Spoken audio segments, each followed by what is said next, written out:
Assalamualaikum warahmatullahi wabarakatuh. Salam sejahtera bagi yang beragama lain. Di kesempatan kali ini, saya akan berbagi pengetahuan tentang bambu yang mempunyai pakem belalai gajah. Kenapa dinamakan belalai gajah? Karena untuk konstruktur bambu, dia menyerupai belalai. Kalau kita balik,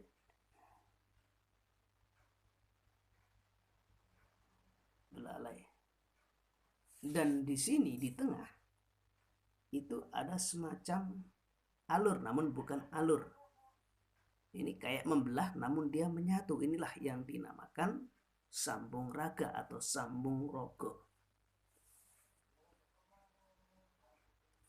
Saya doakan semoga yang nonton video ini dilancarkan rezekinya, sehat selalu, serta yang terutama mendapatkan keberkahan dalam hidup.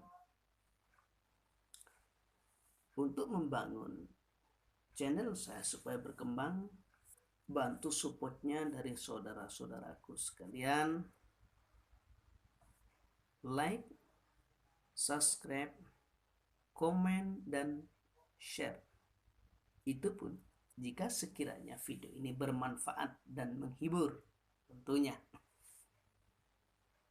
Ini ya, mohon maaf saya tegaskan, di sini saya tidak bermaksud untuk menggurui, namun hanya sekedar berbagi pengetahuan tentang bambu untuk saudara-saudaraku sekalian yang kurang memahami tentang bambu yang terutama mempunyai pakem belalai gajah. Ini bukan kurung ya, bukan kurung. Kalau kurung dia menyilang. Habis melingkar seperti ini, melingkar, dia langsung menyilang ke atas. Ini namanya kurung. Namun ini beda. Habis melingkar, dia membalik. Nah, seperti ini.